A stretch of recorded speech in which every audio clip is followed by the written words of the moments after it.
Good evening, ladies and gentlemen. Ed Fields here along with Rogan Smith and Candelaria Thompson. We're discussing film, and we're thinking of the various genres of film, along with Kendrick Williams, of course. And so that's where we were.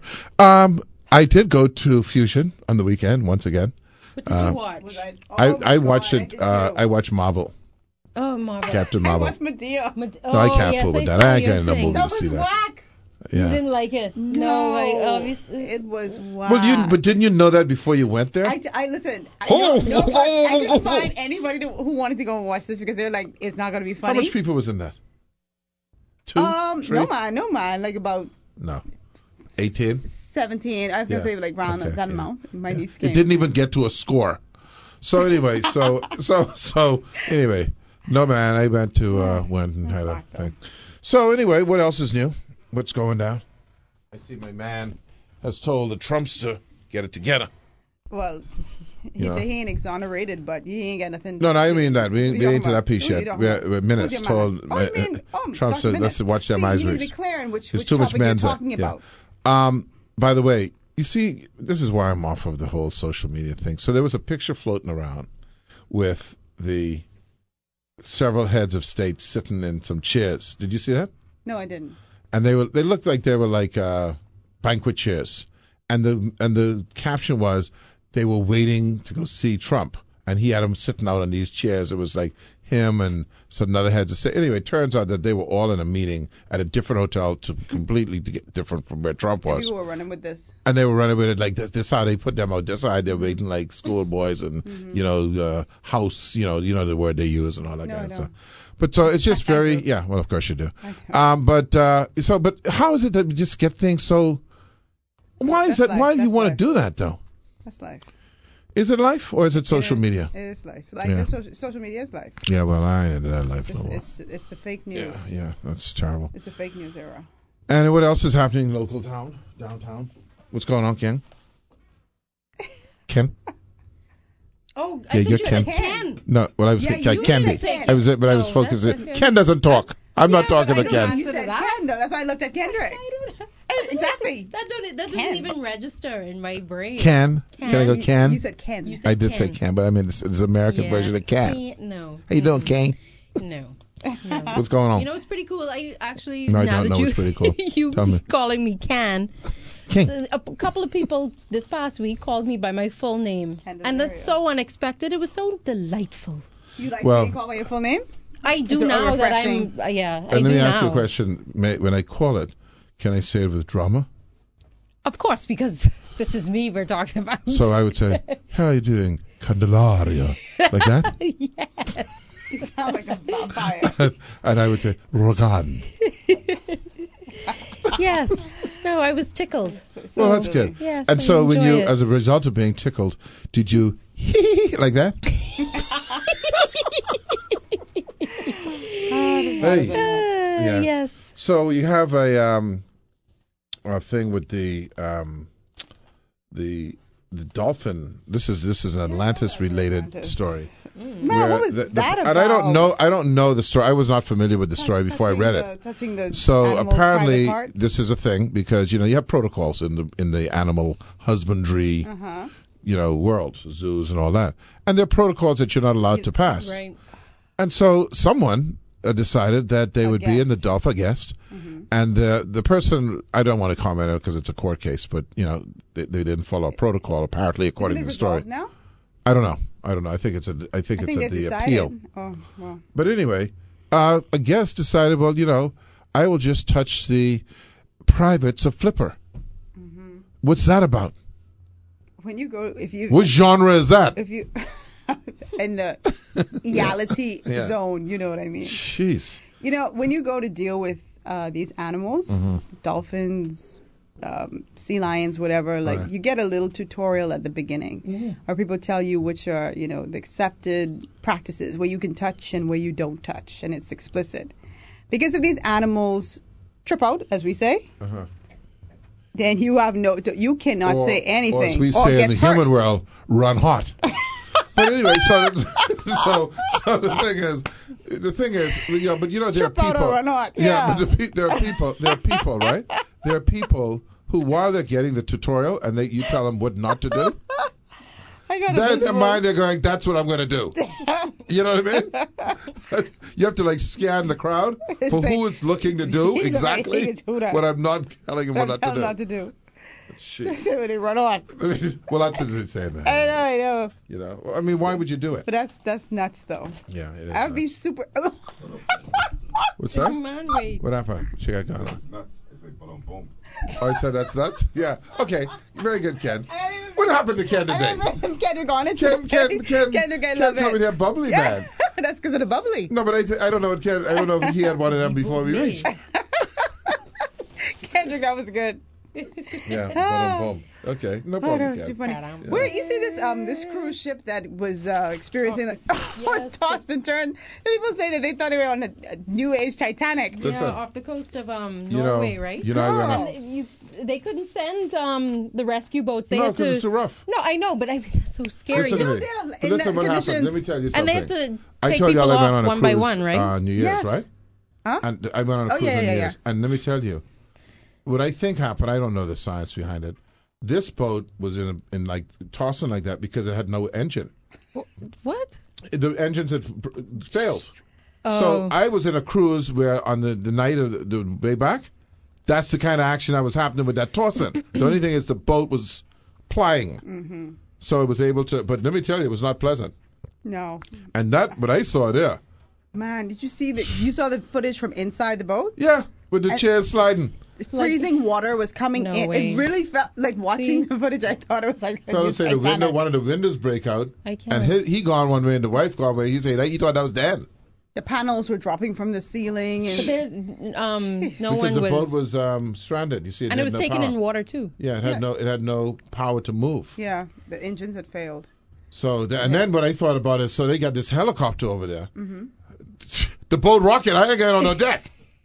So Yeah, they but can why get They got to you pull the rope. They got to So pull the rope it- through the window through the window and hook me up and pull my hip Why? outside them like a snap. Quick, go. Suppose you. Because you ain't going on the deck to go hook up. No. You had to hook up to the deck. But I was going, child, because when I Yeah. saw that water I coming in, didn't that know. freezing Laughing water. matter. See? No, for They're real. lucky the first one who went up on the deck didn't get swept away because we're calling that off. Man. 1,300 people. They have to go and they have You to know, rescue. they have these kind of things. Like I was on a train That's once. a lot of people. From somewhere in Connecticut to Boston, and the train break down. So the guy gets over the microphone, and says, "Okay, what we're going to do is we're going to detrain and get onto another train that is pulled up on the side, but don't touch both side trains at the same time, because you might get electrocuted." Yeah. Time out. Okay? I'm not doing that. Okay? No It's look, I mean, come on. Okay? You mustn't touch both at the same time. What was the reaction from the other The passengers? reaction was, Oh. they didn't do that. They didn't Yeah. proceed with that. They didn't come I'm off. going to do that. I ain't getting off the damn train. No. You mustn't touch the two at the same time. So you're stepping down because you can't hold on. You hold it Suppose on. you trip. I'm not fooling with that. It's Okay. so funny the kinds of situations you find, people in that you think like there's no way I would have been able to get through that. Like But they all got safe. like the miners the soccer team that The next day were it was just calm. stuck in the the cave, Yeah. and you know how they had to go through those. Yeah. I couldn't do it. And Yeah, you could. they No. didn't want You it know to why? rain because then No. that would have Because been a then you wrap. die then. No, That'd have been well, a wrap. I was just gonna Yeah. have to. Okay, see ya. Oh my gosh. Yeah, The yeah. rest of y'all good? And then Let's some go. of them couldn't swim. Yeah. And then you got to go through these narrow. I didn't jeez. want to watch it. Well, that's how after they that. get there. Ooh wee. Oh my god. Listen, Ugh. you was going to go because when I tell you, No sir. listen, in about 30 minutes or so, the water is going to be flooding I the cave. just. Yeah, you're gonna go. Even if they got But some I mean, people just are the like situation. are Oh, yeah, dread that that's right, yeah, situation. yeah. Yes, like Yeah, I they're couldn't. trying Yeah, that but see, situation. chances are you wouldn't have gone in the cave. No, Well, no, there you go. I would not have. See, because Well, there you Because go. I don't like closed see, in for me, spaces for me, like that. you see these period. people who do these like cave dives. Good. When you die, don't Oh. blame me. Mm-hmm. That's what I'm going to say. Don't blame me, Jack. No pity, because you decided you're going to go off a perfectly level land And go. and go in one blue hole and That's go through some crevices right. with one rope tethered. You don't know when the rope going to pop. You don't know But what I you mean, can run on some it. spaces not even bigger than 2 feet. No, you're good. Oh my Yeah, yeah. gosh. That's why, I have a child who shark dives, and I think to myself, yeah, not Yeah. good. What's that movie? 37 Feet Below? What's Yeah, that but- movie? After you watch, I can't remember what's the name of it. It's a couple feet below, 37 feet below, or something like that. When they were in a shark cage, Yeah, trying yeah, to, uh-huh. and then they The cage they prop? fall. Yeah. Yeah. Oh, no. See, Anyway, that's a nightmare. we'll be right back.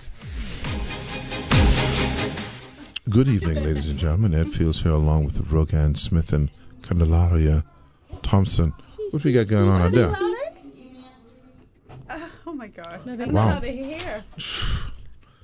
See, you see what I'm saying? They have no hope. Busted- See, they busted just they at the eardrum. stage of life, right? Where they say, you know what, the world can be over anyway, so it don't matter if I get here. You know what I mean? Oh my gosh. They're That's similar loud. to me, you know. Oh, how so? You know how I heading into the mushroom cloud? That's the attitude. Everybody say I get a instant visual. What's that? An instant 'Cause on the highway? visual.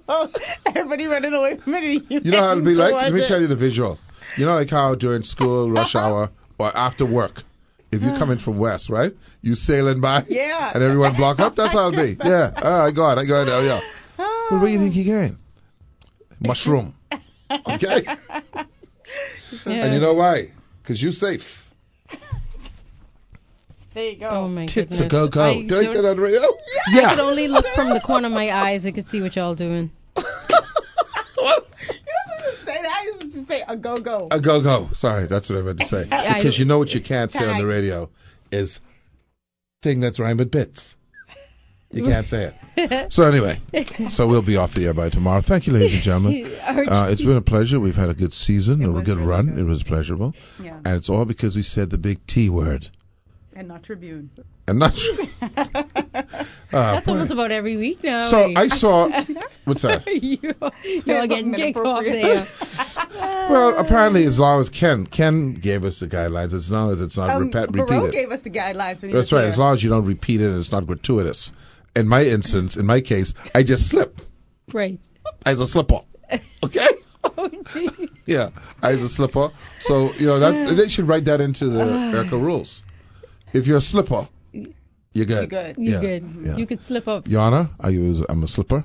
I want to admit that. Oh, he's a slipper. A slipper. What kind of slipper? Flip-flop? Oh, jeez. So anyway, Candy, you're here. It's very difficult to now then transition Transition to into a something serious. serious. Well, listen, let me tell you something. topic. This is very important. We'll repeat it for first-time listeners. People are driving home, Rogan Smith, correct? They've had a stressful day. They're in some traffic. We give them a little bit I of know, so I shouldn't even talk. comic relief. Oh, No, yeah, you can God. talk about man, it. yeah, Yeah. man. The comic relief over now. Okay? But I'm still laughing. Yeah, but then there's, time to get... And by the way, our guest this afternoon, and I don't know how much comic relief this will be, is this Mr. John Roll from the Central Bank. No, because you're talking about finance and that's what's no fun. digital money. What's that about?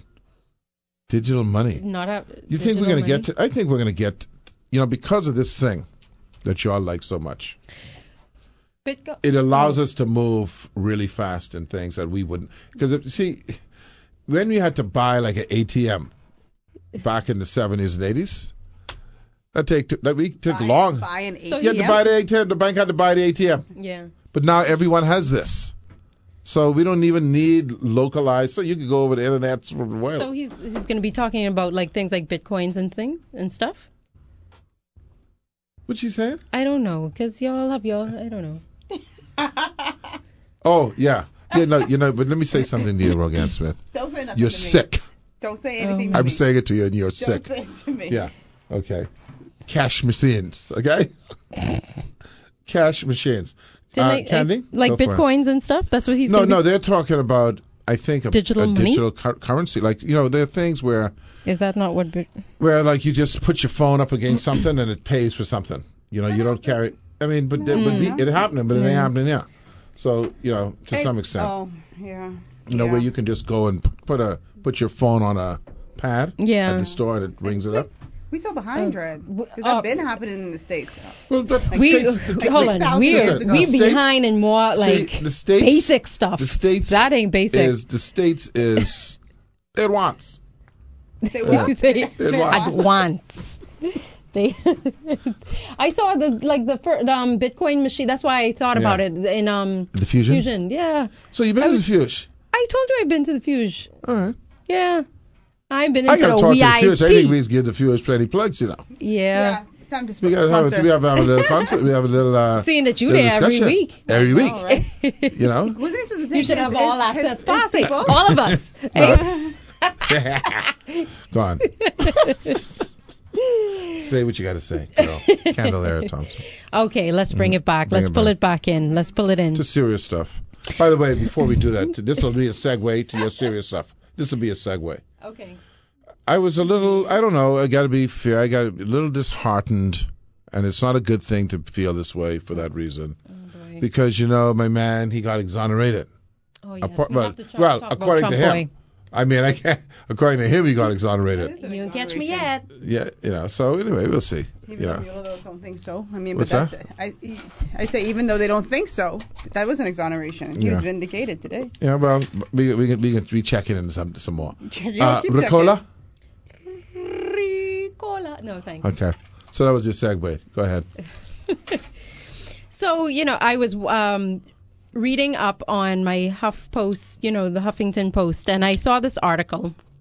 Yes. You're just so modern, hey. Yeah. HuffPost. HuffPost. That's what it's. Look, HuffPost. HuffPost. But for those who don't know, like yourself, Huff. I go with the Guardian and Tribune.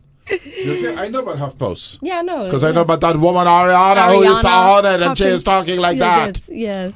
She's cool. I actually follow She her on sold that for $1 LinkedIn. billion. She's pretty cool. I follow her on she's LinkedIn. Yeah. She's okay. Yeah, Yeah, she's she's cool. not. Go ahead.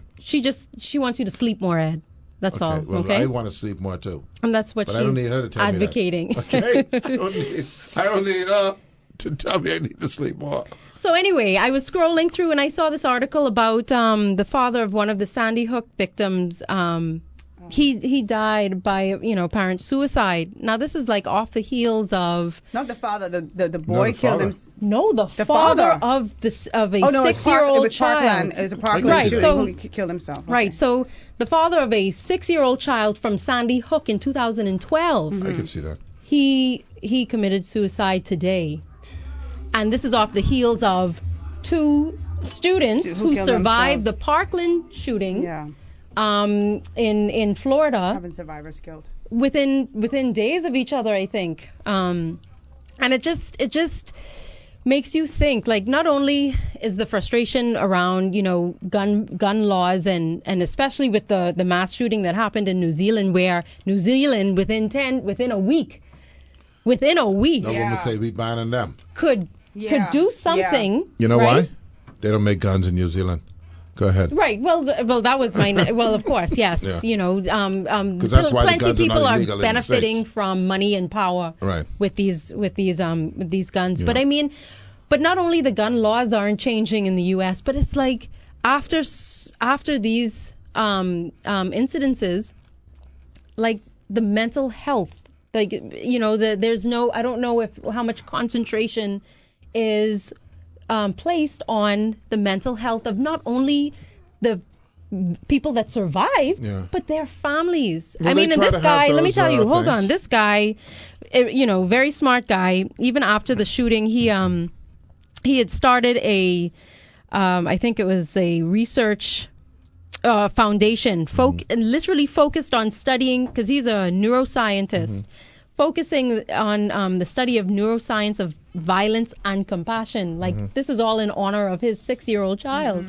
So he was putting in the work, but there's just something that, you Well, know. the thing is, too, well, aside from the fact that the tragedy of losing a young child is almost insurmountable, right? and I had, violently. I had a, Right? well, I know I can tell you, and I won't say it on the air, but if you then get into it, you know, like, in other words, you then become It becomes you dealing not with it every obsessed day. with it, but focused on that, right? Right. And you Like- don't see change, or you don't see, Yeah. then it becomes really, really bad news. Okay. Yeah. Okay.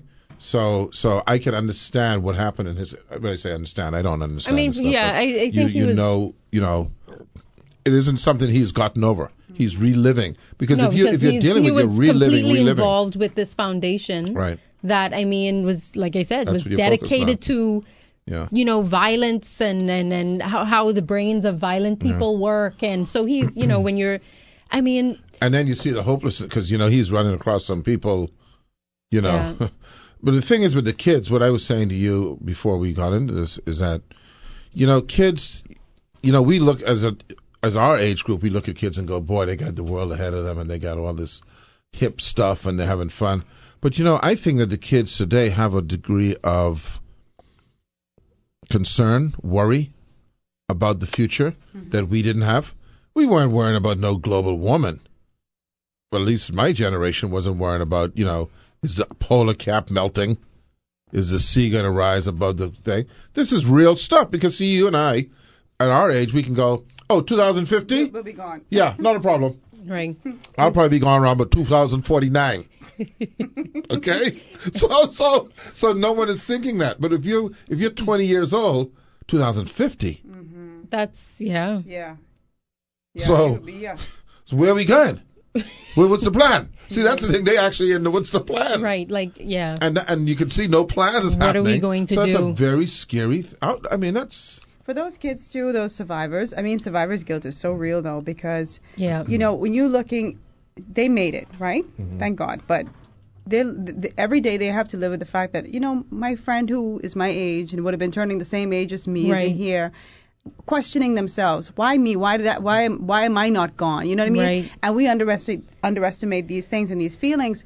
And I think people feel like, okay, after the first year, okay, they would have already, you know, kind of, it would have mellowed out. No. But this is something that requires like constant, I would imagine, constant It would- attention, and they need to have like constant I would think counseling. at the very from an least. Army Counseling. veteran. They're Right, not different yeah. from an Army veteran who goes to war, Yeah. his buddies get killed, Well, and he survives. Yeah. He's living with that drama. That sets the precedence right there. Yeah. At the very least, when things like that happen, like, you know, mass shootings, and you have these survivors, I wouldn't leave it to the individual or the child or to seek help. I think the gotta go in. the government should make that mandatory It should be for as mandatory. long as I agree. possible I agree. for you to if you're not going to change the gun laws. And also you know, that kind of at least randomness. let me help you. I agree with you. Also that kind of randomness, right? You know, I've not been in this situation, but imagine like if you're a victim of rape or sexual assault, so your view on men must change dramatically. And I imagine if you're in that kind of situation, you're thinking anywhere you go. I'll never forget my daughter. She was watching SVU, you know, Yeah. Law and Order. I love that. And I remember she said to me one night, because it must have been a really bad episode with a kid involved, and this was when she was younger. Daddy, the world really isn't a nice place, is it? You know, just think kids are, processing that stuff. Mm-hmm. And so here you have these high school kids thinking, I just went to school, That's it. okay? Maybe when I go to the mall or when I went to go to the movies, this can happen. And to them, see, we may not think in the reality of that. Yeah. No, even now today, because Yeah. it didn't happen to us. Right. But because it happened to them, Yeah.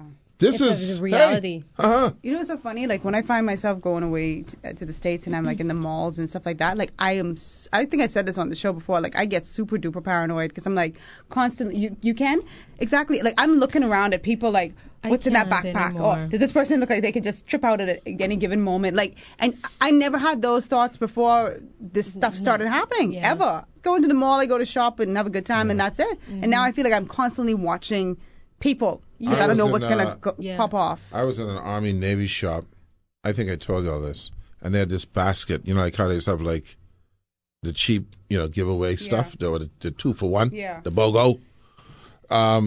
And they had in this basket in this Army Navy shop clips, Yes.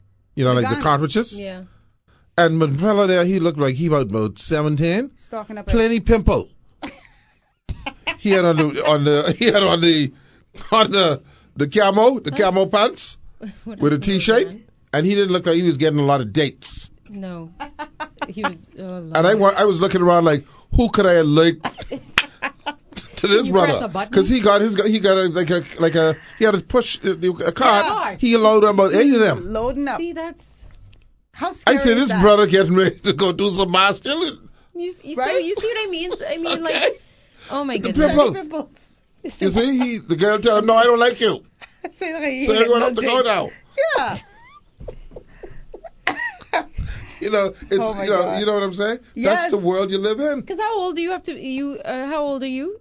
Not how old Me? are you? I can get 18. bullets. Yeah, 18, right? 18, yeah. 18. You can purchase a gun at 18 years old. They had it in the BOGO. You can't even. Oh my goodness. Do you understand what I'm saying? In the BOGO, like where they sell like toilet paper, toilet deodorizer thing. You can't even drink at 18 No, in the but you country, can but do you mass could murder. sure shoot up somebody. So you go to school now. See, I mean, really? you know what? To be honest with you, you think there should be no bullying now. Because Okay. people have It's 18, access. it's 18 to get a rifle or a shotgun, 21 for a handgun. But hey, don't you think there should be no bullying? Because people go, you know what? Boy, if I bully Rogan, Yeah. you know, she got about 2 or 3 pimple. Okay? And no dates. No dates. Achievement or no date. Okay? No votes. No hope. And the fella tell her, date? Date with you? No. And I find myself in the... Everyone have to go. That is, And the this is BOGO not, bag. that's, The BOGO. we laughing, but this ain't funny, you know. No. This ain't, None. And if you see her wearing some camo, oh, jeez. And he had on the boots, the camo pants, and like black- one of them t-shirt. One of them just green I thought you t-shirt. meant like a Just black breathe. trench. Green. You know them green? Like you can't see me. We'll be right back. So just to, I guess wrap that up is just saying, if the lawmakers aren't going to do anything about the gun laws, at the very least, they could, throw some more money at mental health, Mental support. mental Emotional support, and emotional, yeah, mental, yeah, all yeah, of that. yeah. I mean, that's the least you can do. Something not anywhere as critical as that, Hmm. but very critical to me is, and I'm not on a lot of these, I think we may have discussed this before, I think so. that when these group chats happen for a reason, like say a school reunion or a party or something, and there's someone in the group, there's always someone in the group that needs to send you inspirational messages Daily devotion. every day. And the thing is that the way that WhatsApp is constructed, you can't get out. You can't sneak out. No, it You see what I'm saying? You can't do the sneak. it alerts when you leave. It says Candy has left the group. Candy has left. Okay? Right? They need to So stop how that. can we write to WhatsApp And tell them and say, stop look, come saying up that. come up with a sneak exit, Yeah. like a Stealth. wet zip. Let me a wet zip. Yeah, that's correct. Okay. let me just seize on out of here. You know, so by the way, we were talking about exit because that bothered me. Why do people feel the need to infiltrate a group with the daily breads? I don't know. Anyway, It's like because I'm in my neighborhood crime watch group, right? And they got the daily somebody breads? tried that boy. I Did was they so get proud of them. Lamberts? Oh, they shut them down. Shut them down. Yeah, Tighten this that ain't right up. for that. This for ain't crimes. for that because don't alert me. That's for This is crimes, the Rogan Smith. This is the crime group. For crimes. I would never be sending For no crimes. daily bread Yeah. and all that On stuff. crimes? You can't be, Yeah. alerting my phone like that. I get scared. Oh, these prayers or Yeah, these yeah. No, chain but I was messages. very proud of that Yeah. group. So, shifting again. Yes. Because Rogan Smith and I discussed this prior to the show. You know, the rest of the CARICOM Oh yeah. were down on the prime ministers of these countries for going, because they get invited. We know they feel bad. But the point is, especially a boy who looked like Adolf. You see your boy Adolf? I don't have it. He's one of the, I think he's the prime minister of Antigua. He got like that Adolf mustache. You see that? Look it up, Ken. Look it up, because I want I saw Morgan that. Smith. I said, look at Adolf, eh? Look at chocolate Adolf. So anyway, we now have a thing that Rogan Smith and I have created. Is that correct, Rogan? Can I put you in on this? Well, let me hear what you had to say first. Unbox it. I didn't say that. Box it. But I mean, I agree. You for though. that? I do. Okay. So you know how they had Brexit? Mm-hmm. We box it. Bahamas, exit, and CARICOM. That's it. Because we ain't For it. because we don't have no care. Mira, Kiara. No care. Okay? Okay, so So you're all for it. that's your boy? The chocolate Adolf? The one No. No, that's the No. wrong one. You got the wrong one. I telling you the guy, his name, sure? he's Antigua. What you put in? Grenada. It don't even start with an A. Okay? We exited you too, Ken. Okay. Check it, your boy. Ken. So here's the deal. We're going to be very nationalistic now. That's him? Oh. See? And I tell you, boy.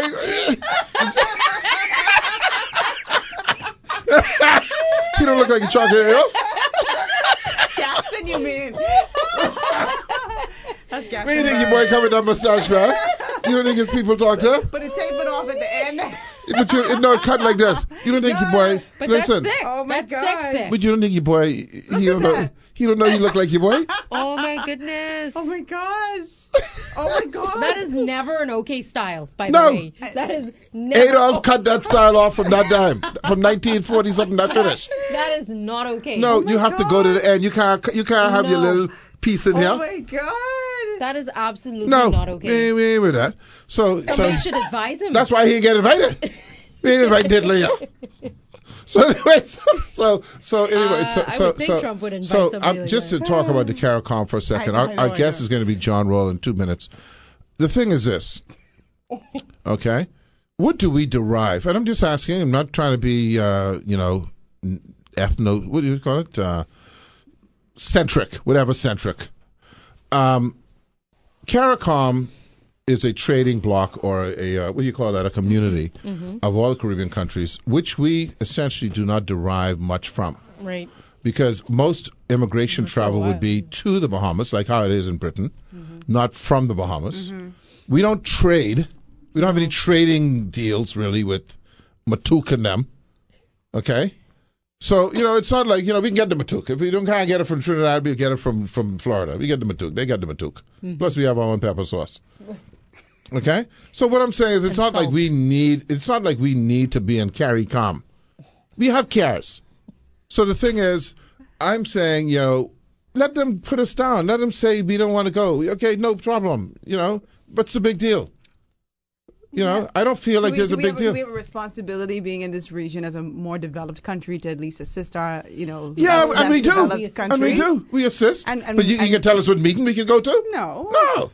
Will you send your money for hurricane and thing? We send money to the UWI.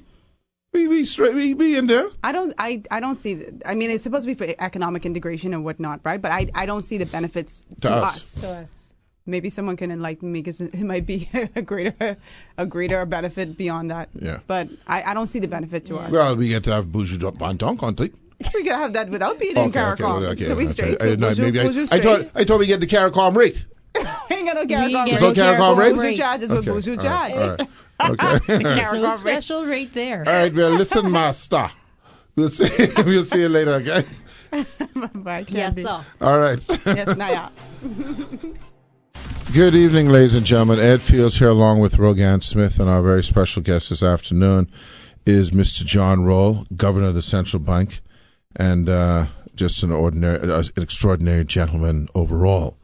So, how are you doing, John Roll, Governor of Central Bank? I'm doing well. Good evening. Thank you for having me again. It's always a pleasure. It's always a pleasure. Before we get into things, now Central Bank is embarking or will be embarking on some exciting plans. And I saw, as proof of that, in the House of Assembly several weeks ago, they passed a bill, I guess you could say, to allow Central Bank, and correct me if I'm wrong, to purchase the property at the Victoria Gardens. Is that correct? That's correct. So that's a big step forward. Yeah, so we're looking at constructing a new headquarters for the bank to better accommodate our space and other requirements. And we, at the Central Bank, felt that it was important for the bank to remain in the city of Nassau. Right. And the Royal Victoria Gardens is a vacant piece of land that is very suitable for that purpose. As a matter of fact, that entire area, the East Hill area where the post office sits, which extends to Jail Avenue, there are development plans which the government is putting together to bring back a lot of that area to life. Now, one of the things that I remember when Central Bank was built, and the reason I remember this is because I was in Boy Scouts, and the place where I went to Boy Scouts was Trinity Church. And I remember when Central Bank was being built, and how iconic, I want to use that word, it seemed then. I mean, it was certainly not the normal, when I say the normal, the usual architecture. And that is what you're heading for again this time around, right? To create something that's iconic? Absolutely. And in my case, personally, I tried to sort of release myself from the process in the sense that we really wanted the architects and the designers to be creative and to think up what a new central bank building should look like.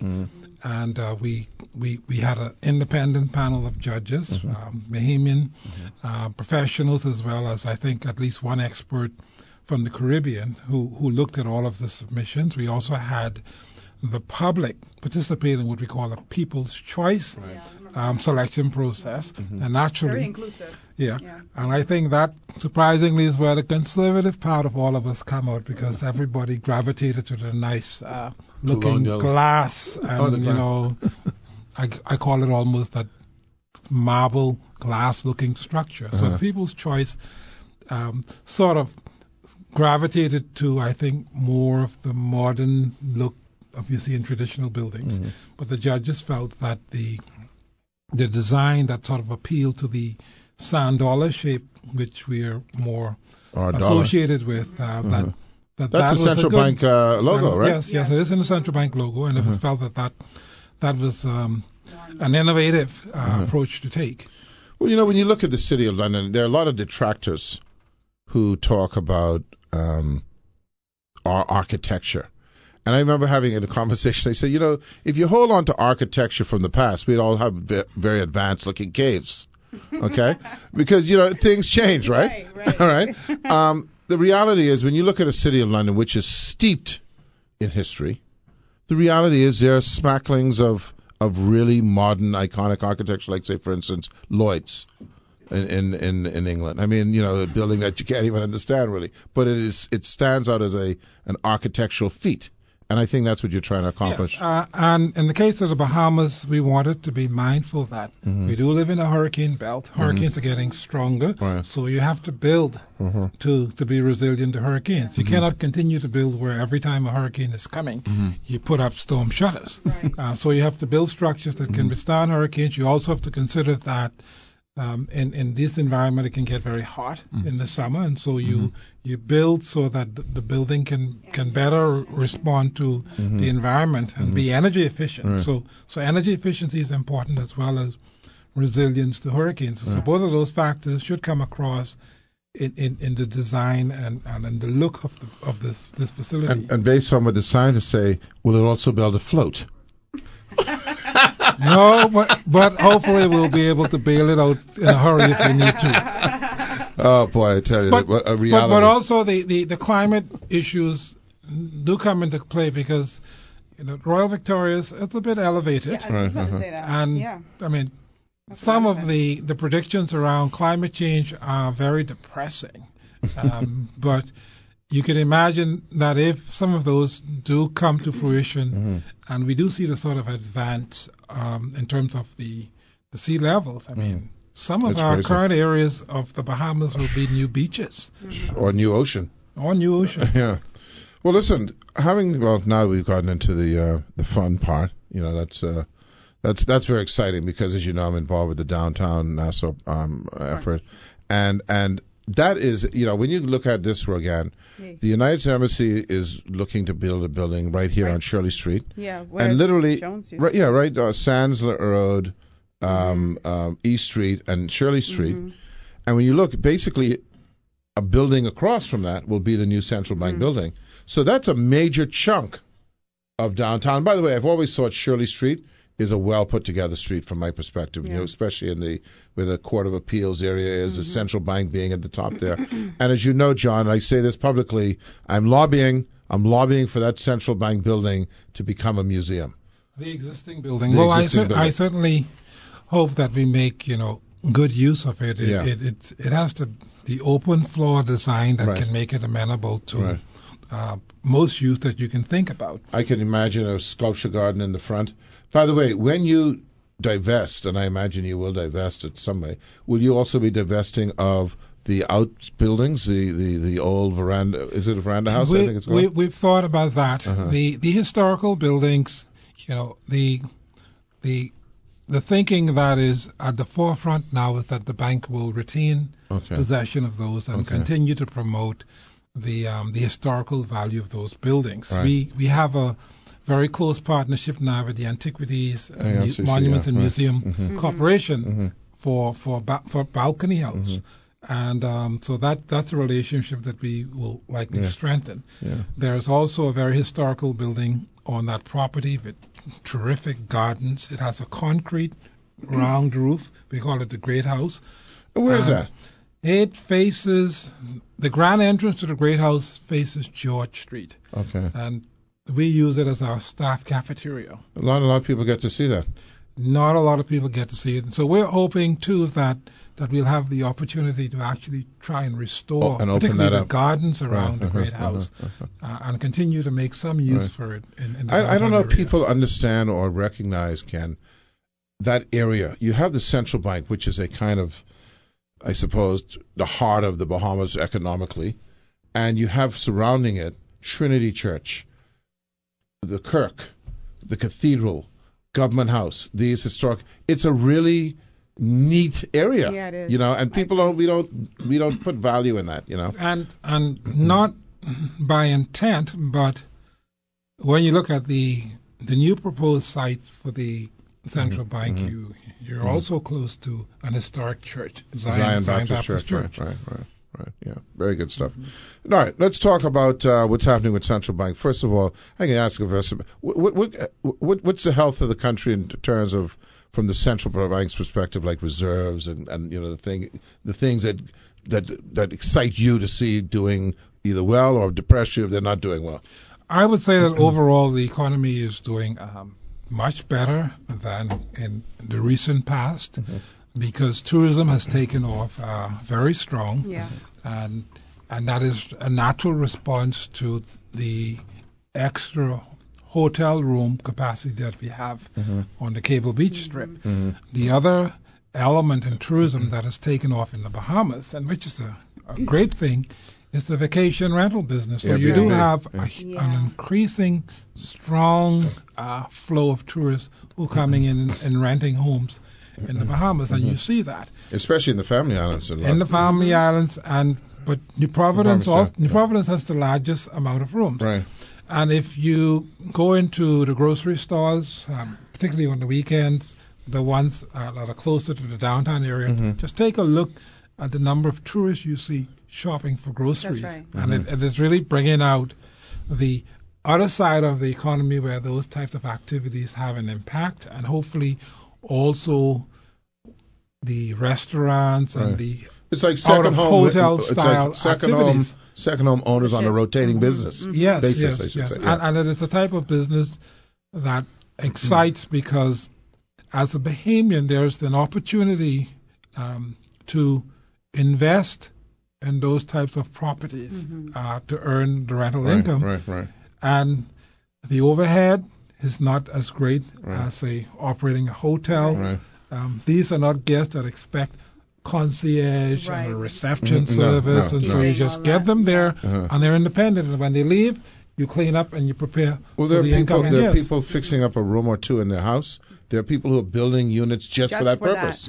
So, and the beautiful part about that is the diversity of activity, right? So you have not only the homeowner or the accommodation owner benefiting directly, but then, as you say, those people who are not in the room service world or they're going to the food store, they're going to the restaurants, they're going to the dry cleaners, they're going to all of these places that ordinarily you wouldn't go to if you're in a hotel. Absolutely. And I know that the government rightly is looking at how it can maximize the tax that it collects from those activities. So immediately you're not capturing the equivalent of the tax for the room.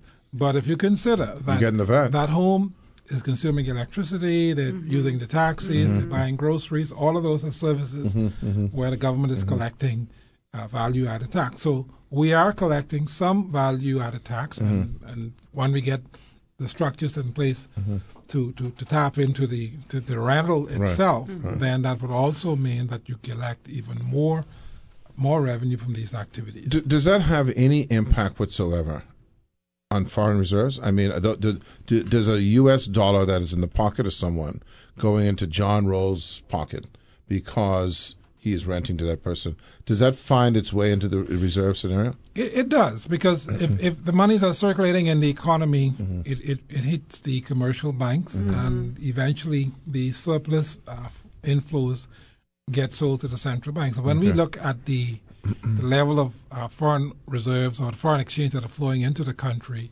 all of these activities feed into that. And during 2018, we saw about $500 million more, at least $500 million more of foreign US exchange cash. that comes through the banking system. And a lot of that is coming in electronically. Some of it is in cash, but is reflecting the increased activity from the tourists and the like. Now, the flip side of that is because so much of what the tourists consume is what's imported, you see also a huge volume of money that need to be spent. The supply and the demand are moving at the same time. So the story there is that if you are a Bahamian and you're thinking about how you can take advantage of all of this, I mean, having a home that you can rent out is one of the ways, but also having activities and products and services that tourists can use when they're here. That's also a way to capitalize on this. And you hear a lot of talk about the orange economy, which I know you're a big fan of, Ed, which basically means you find cultural activities that can appeal to the tourists, and then they spend money, and that's more money that stays here. And that's looking at the vacation rental, but it's also looking at the fact that you have these huge floating hotels that come here, and from some indication, half the guests stay aboard. Exactly. So think about it. Without even trying to get more of those floating vessels to come here, just getting more of the passengers who own those vessels on shore and spending money immediately gives you considerable growth potential over a good amount of years. Have you seen any kind of growth? I know that, for instance, I want to look at BAMSI, which got a lot of flack when it first got started. And I see a lot of people now going to farmers markets, etc., and using this produce. And it's very competitive, it's very good, mostly organic. Have you seen reductions in any kind of even small way on agricultural output in terms of purchasing from abroad? We have not looked at the data at that level, but I don't expect that you will see, because even with the increasing opportunities for the local farmers, we're still not at the scale that we can replace the imported produce.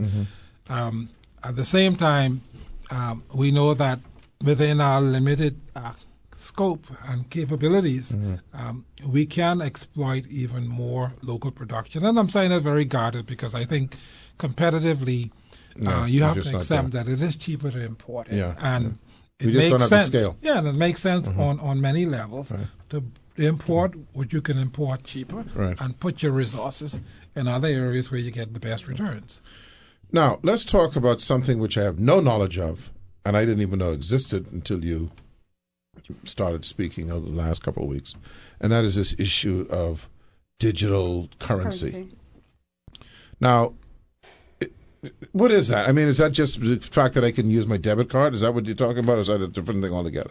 On many levels, that's what it is. You've been using digital money for decades, because credit cards and your stuff? credit card is an example of digital money, because it is tied to the credit that someone provides to you, and you don't carry it around in your wallet as cash. Your debit card is a form of digital money in the sense that, again, whenever you use it and you're not using cash, it's electronic.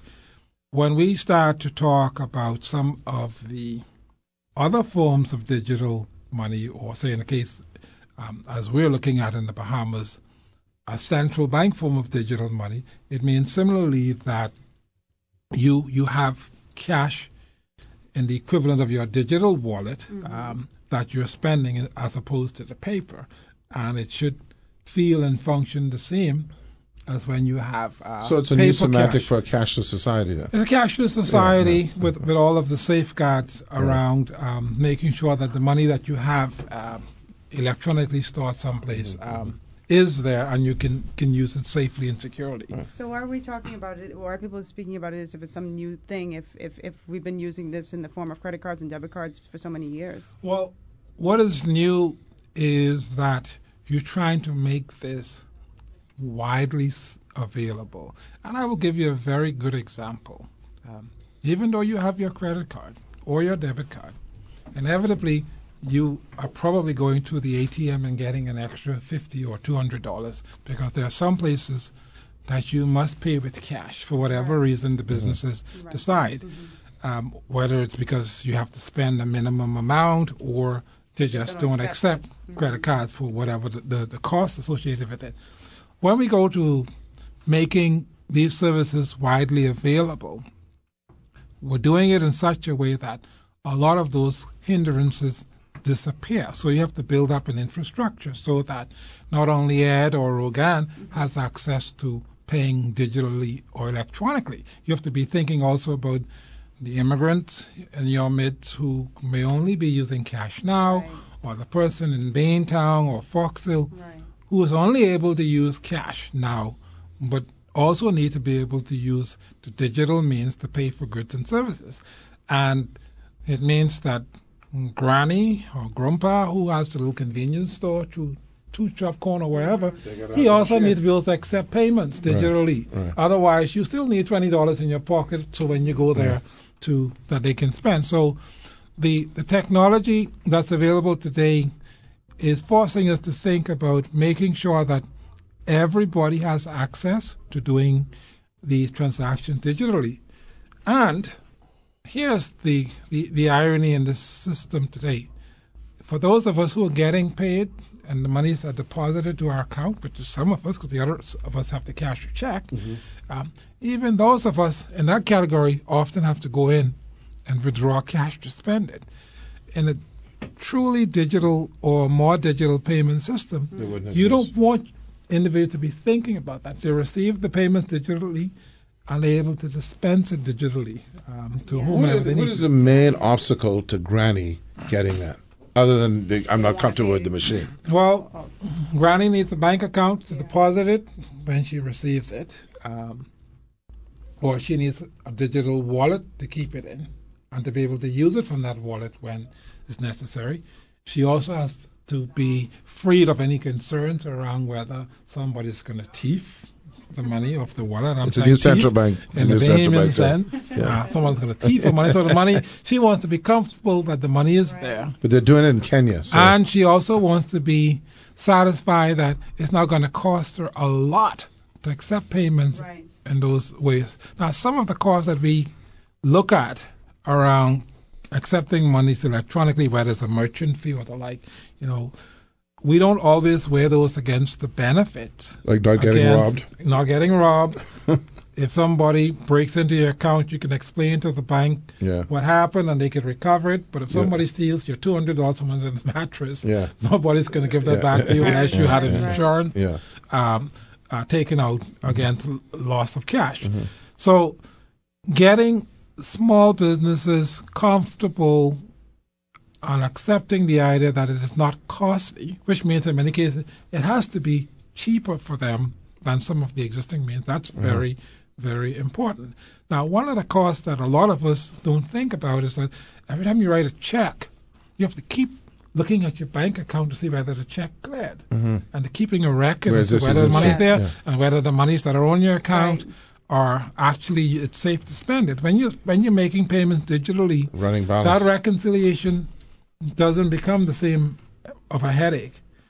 For you and I, that's a small headache as a reconciliation, but for a business, depending on the size of the business, that's a couple of employees full time just keeping track of which checks were cleared.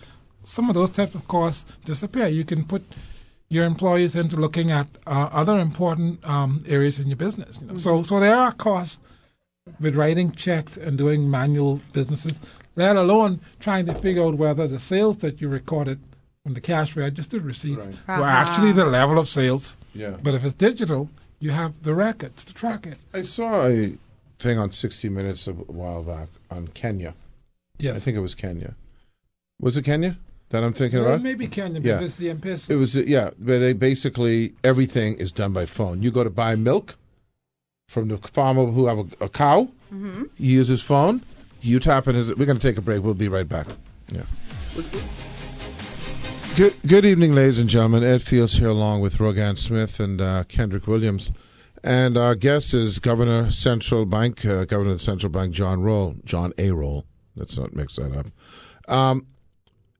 John Roll, I used to work for Citibank Yes. back in 1983. We were talking back then about electronic banking. And people thought we were nuts. And essentially, this is where we are. But, I mean, this is 50 years later, 40 years later. And sometimes we are reminded that from the time that the credit card started to gain use Mm-hmm. and ATM machines were introduced, those were the non-sophisticated ways that we should be thinking about electronic banking and digital finance. But they had swipe machines yes, back and then. so it's continuously evolving.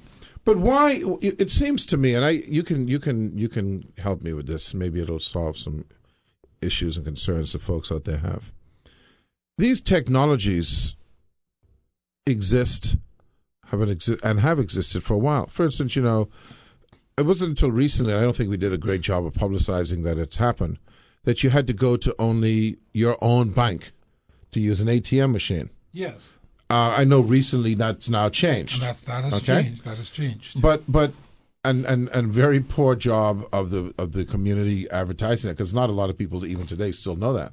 But why has it taken us so long to get to the point that when you go to, say, a Walmart in the U.S., 1 month you can go to Walmart and you can use one method of payment, and the technology changes, and the next month or 2 months from then, they've got the new technology sitting on that front desk for you to swipe or rest your phone on. Why does it take us with the kind of technology, the micro technology that's out there, why does it take us so long to adapt and to implement these things? Well, today there's a considerable amount of cost if you're a large financial institution in terms of making the transformation to be enabled for certain technologies. And what happens is that you have a combination of the established financial institutions introducing new technologies and nimble new players coming in, designing solutions and making them available.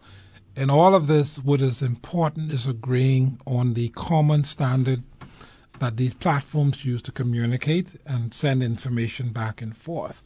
And that is really one of the key issues around making certain that the new technology, when it becomes available, it becomes universally available. You use the example of the ATM machine and the fact that you can go to any ATM machine and the information passes along to your bank, and you had can to have that switch. And you can So from that point of view, you need those types of paths to your infrastructure. In the Bahamas, what has happened in the last decade is that you've had this automated system put in place to declare not only checks but also electronic payments of salaries and the like. So the typical company in the Bahamas just creates a list of names and account numbers and bank addresses, and it just passed through the automated clearinghouse in the Bahamas, and the deposits go to individual accounts.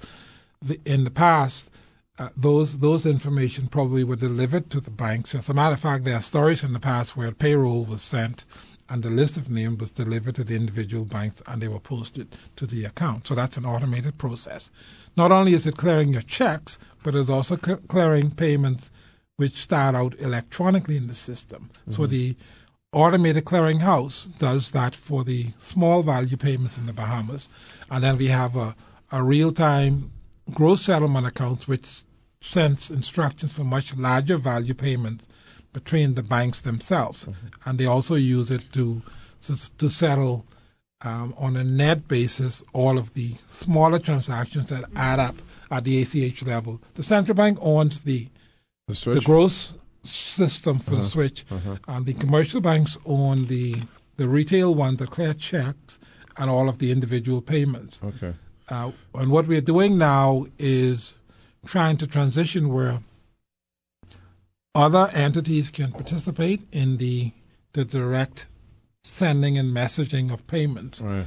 So whether you're looking at the credit unions or some of these new players who are providing mobile wallets and other payment products, so getting them to participate in the system will help to speed up the process of change and transformation. There was a book many years ago, you may have heard of it, it's way back, called Future Shock by Alvin Toffler. And it was to do with exponential change, right? That, from 1900 to 1950, you only had so much change. From 1950 to 1970, so much. But then now the change is so fast.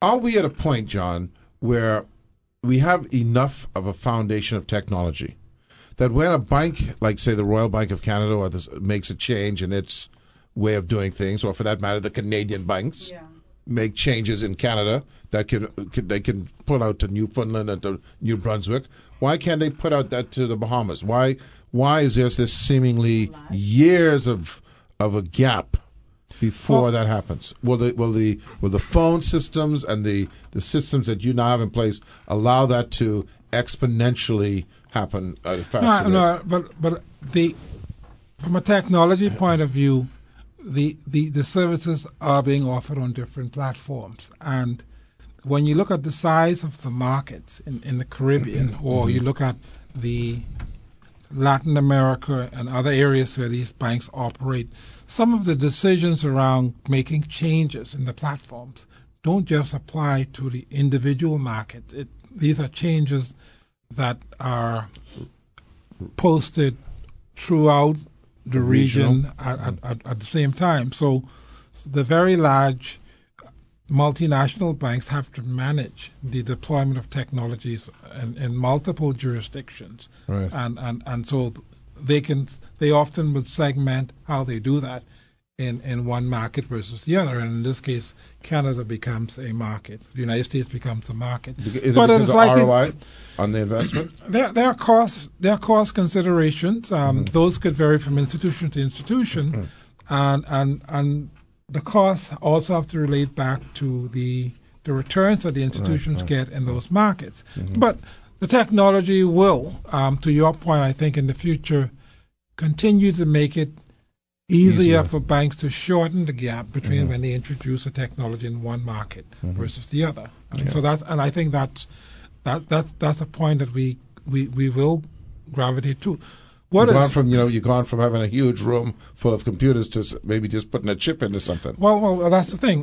Technology is changing so rapidly.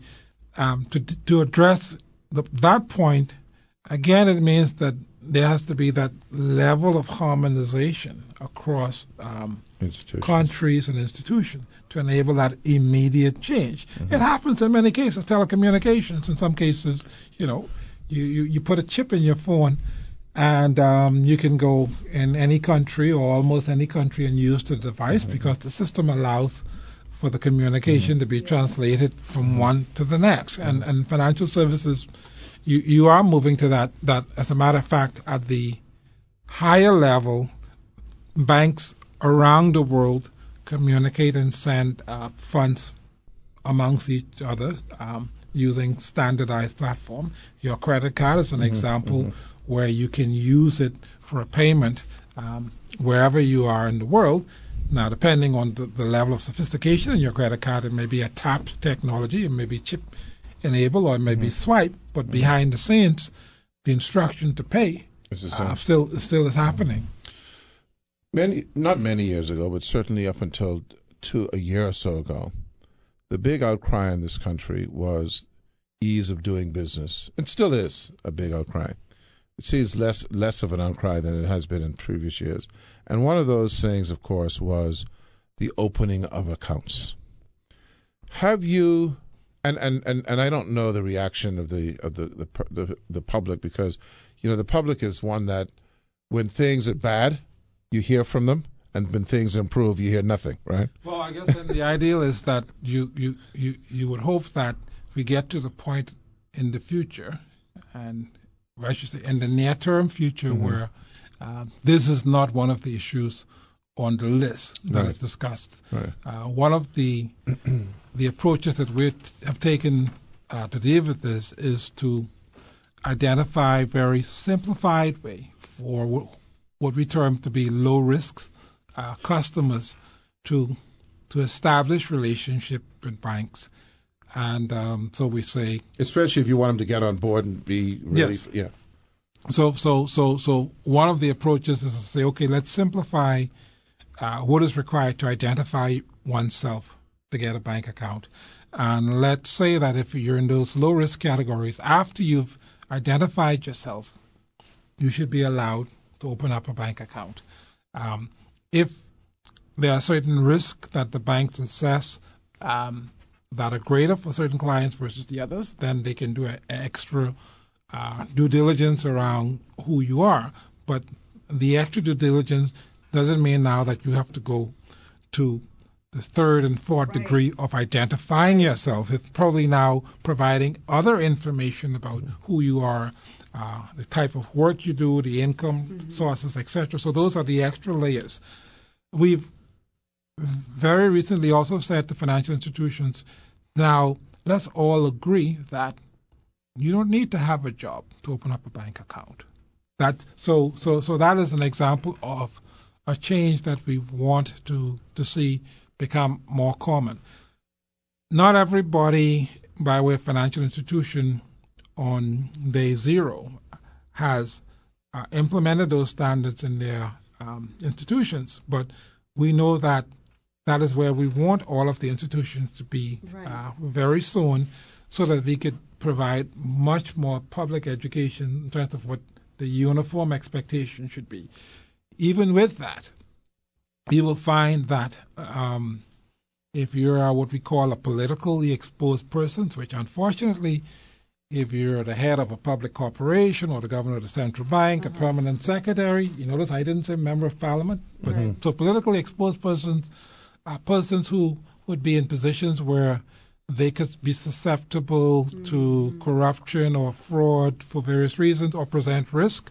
And those are cases where financial institutions, again, once you're identified, you're identified. But those are cases where they may want to know more about what it is that you're doing and your income sources, so that they can establish a profile and they can monitor your account. They different. They don't wish to see the central bank governor having $2 million a week transferred into his account. Yeah, and so and that goes generally to the principle that from an illicit activity point of view, what is important is for financial institutions to understand who you are, what you're doing, and to be able to sense when something out of the ordinary is happening on your account. Right. So it is the monitoring. And to monitor effectively, they need to build up an accurate profile. One of the things that we don't appreciate in the Bahamas is that so much is based upon take my word for it. Right.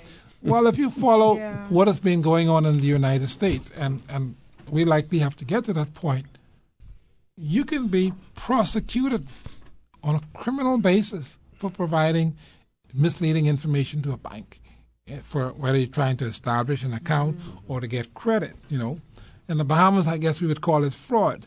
But whether the laws are as rigid in terms of how we would exact punishment and penalty, is the kind of thing that we need to speak to, because even when we look at some of the inconveniences that we go through today to establish relationship, so much of it is trying to put the safeguards up front, but the system can easily pivot, or it should pivot to the point where you're held accountable at the end when you mislead. Right. And it would mean that it could allow us to relax even more in terms of how we try to filter you at the front end. Right. The default shouldn't be everyone is a crook. Right. And to some extent, it's not the default, but unfortunately, because of the way, the systems of accountability often work, much more effort is being invested up front in some cases than is necessary. But at least what we're trying to do with some of the reforms is, say, for low-risk persons and individuals, that process needs to be streamlined and simplified. You changed that around about June of last year, if I remember correctly. Have you seen the results? Have you seen the benefit of that? Have you seen less stress in the system? We've seen the reforms. Most of the banks have publicized new requirements around the simplification, and the others are in the process of getting to that point. Now, saying most and the others is a little bit vague because we're only talking about 7 banks. But most of the banks have completed that process initially.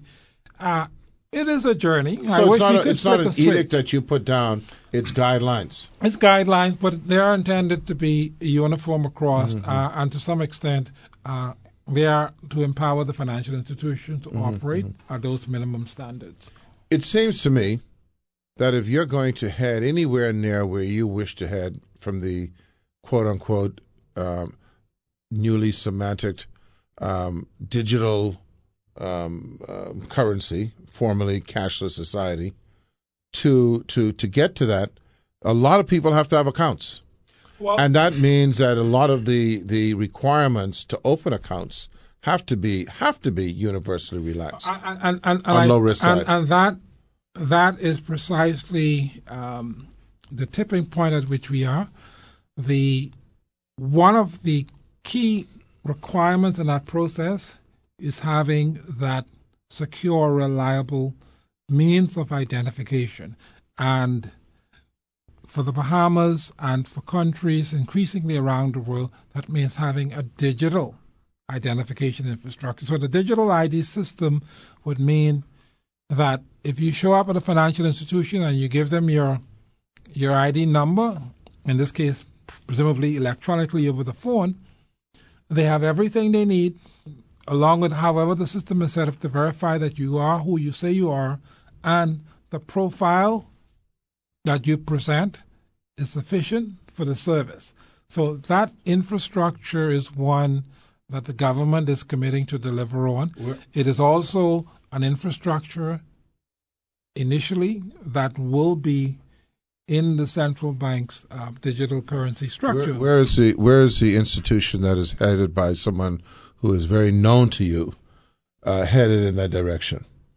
The central bank is headed in that direction. But I thought that the National Insurance Board was going to make its card this form of identity. It is not so much the National Insurance card. National Insurance does have a very important piece of that information, which is your National Insurance number, which is unique. Be your number, right?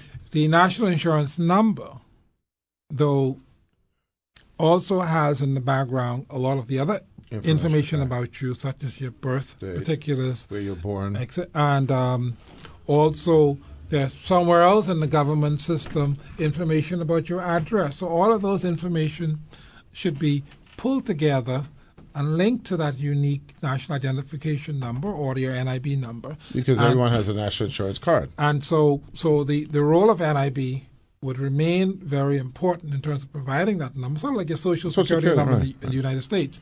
But the other piece of information that is important for you is your birth records. And so that comes from the Registrar General's office. And so when you look at some of the reform goals that the government has ahead of it, and look at what has been done in other countries, it is really pulling all of those pieces of information together behind the scene so that there is no need to worry about how you verify who a person is when it's there. The system provides the reliable and credible means of proving who you are. But when you get a national insurance card, you're required to present all that information like birth certificates, et cetera, So that's already, in theory, encoded into that. Yes, should be, and so the next step when you talk about a digital ID infrastructure is that a lot of that happens effortlessly behind the scene. Right. So when you're born, you're given your national insurance number, and your birth information is in that database. And as more information is added, it's centrally there and is available. The other important element there is what we call sovereignty over your data, meaning that you want people to be able to know who's looking at their information And what information? and then beyond that, to be able to authorize who can see what aspect of their data. So that sort of control has to be there in the system, and on many levels, it gives you a system that is much more superior than what you have today, because you don't know if anybody goes to the Registrar General's office today and request your birth certificate. And chances are anybody can. Do it, yeah. Well, listen, John Roll, it's always interesting talking to you, my friend. There's a wide range of information that you can offer. You know, the last time you were here, and we got to go, but the last time you were here, you gave us a piece of information that I don't think the average Bahamian was equipped with, and that was, if you have a chip and PIN card, I'm going to repeat it again, and you go to an institution and they ask you for your ID, you can say, this is my ID. It does have much more of the built-in security than, say, the regular swipe cards. Yeah. And I must say pleasantly, in most cases, not all of the cases yet, that transformation has happened. It does require an entity like the Chamber of Commerce being involved so that we can educate merchants a lot more around this. A lot of them Now, still need to be educated on that. Yeah. now, and that education has to be at the merchant level. It's not something that you attack the sales clerk for, Yeah. because that's an instruction that Yeah. they have that they probably Right. can't deviate from. All right. But the chip with the PIN is the extra layer of security right. that the swipe Yeah. does not have, because presumably only the holder of the card knows the PIN. Some people don't have the capability. I don't understand To why take the to chip. take the chip. So if they swipe, I give them my ID. yeah, That I don't have a problem with Well, that. well, there is a transition happening where there will be a rigid cutoff where No more once the swiping. card has a chip, Yeah. You got a it PIN. will not be processed through the Right. system unless the PIN is entered. And some cards do that now. That safeguard is happening, Yeah. and so that and that's a positive thing, because then it does cut down on the potential for fraud. All right, well, listen, we got to go. We're a little bit over time, but thank you very much, John, for coming by, and we'll see you next time. Rogan Smith, Thank you. we'll see you on Thursday. Okay. Thank you very much. Thank you. John. Bye-bye.